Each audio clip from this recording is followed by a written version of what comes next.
Matthew chapter 25.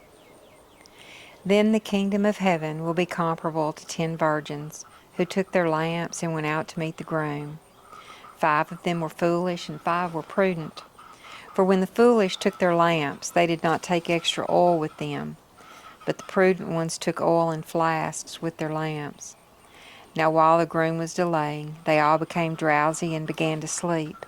But at midnight there finally was a shout, "Behold the groom! Come out to meet him."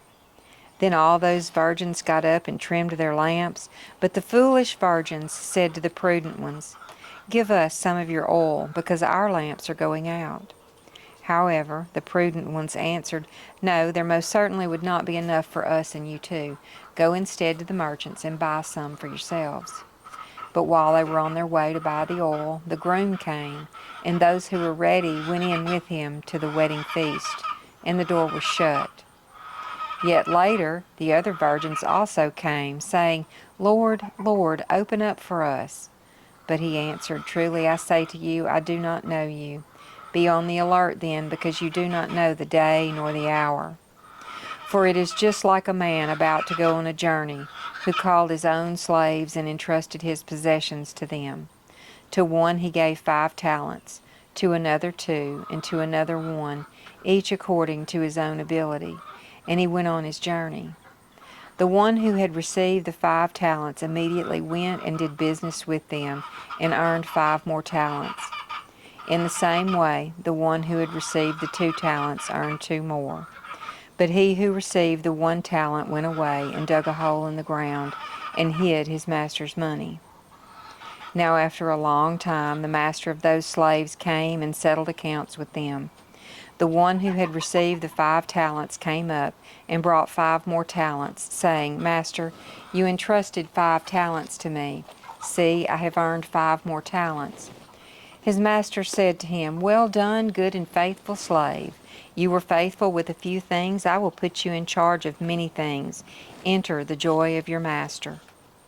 Also, the one who had received the 2 talents came up and said, "Master, you entrusted 2 talents to me.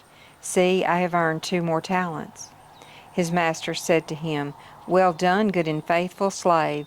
You were faithful with a few things. I will put you in charge of many things. Enter the joy of your master." Now the one who had received the 1 talent also came up and said, "Master, I knew you to be a hard man, reaping where you did not sow, and gathering where you did not scatter seed, and I was afraid. So I went away and hid your talent in the ground. See, you still have what is yours." But his master answered and said to him, "You worthless, lazy slave, did you know that I reap where I did not sow, and gather where I did not scatter seed?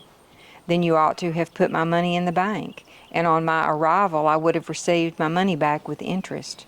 Therefore, take the talent away from him, and give it to the one who has the 10 talents.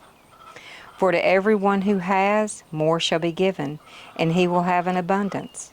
But from the one who does not have, even what he does have shall be taken away. And throw the worthless slave into the outer darkness. In that place there will be weeping and gnashing of teeth. But when the Son of Man comes in his glory, and all the angels with him, then he will sit on his glorious throne, and all the nations will be gathered before him, and he will separate them from one another, just as the shepherd separates the sheep from the goats. And he will put the sheep on his right, but the goats on the left. Then the king will say to those on his right, "Come, you who are blessed of my Father, inherit the kingdom prepared for you from the foundation of the world. For I was hungry, and you gave me something to eat. I was thirsty, and you gave me something to drink. I was a stranger, and you invited me in. Naked, and you clothed me. I was sick, and you visited me. I was in prison, and you came to me." Then the righteous will answer him, "Lord, when did we see you hungry and feed you, or thirsty and give you something to drink? And when did we see you as a stranger and invite you in, or naked and clothe you? And when did we see you sick or in prison and come to you?" And the king will answer and say to them, Truly I say to you, to the extent that you did it for one of the least of these brothers or sisters of mine, you did it for me. Then he will also say to those on his left, Depart from me, you accursed people, into the eternal fire, which has been prepared for the devil and his angels. For I was hungry, and you gave me nothing to eat. I was thirsty, and you gave me nothing to drink. I was a stranger, and you did not invite me in. Naked, and you did not clothe me. Sick and in prison, and you did not visit me. Then they themselves also will answer, Lord, when did we see you hungry or thirsty or as a stranger, or naked or sick or in prison, and did not take care of you? Then he will answer them, Truly I say to you, to the extent that you did not do it for one of the least of these, you did not do it for me either. These will go away into eternal punishment, but the righteous into eternal life.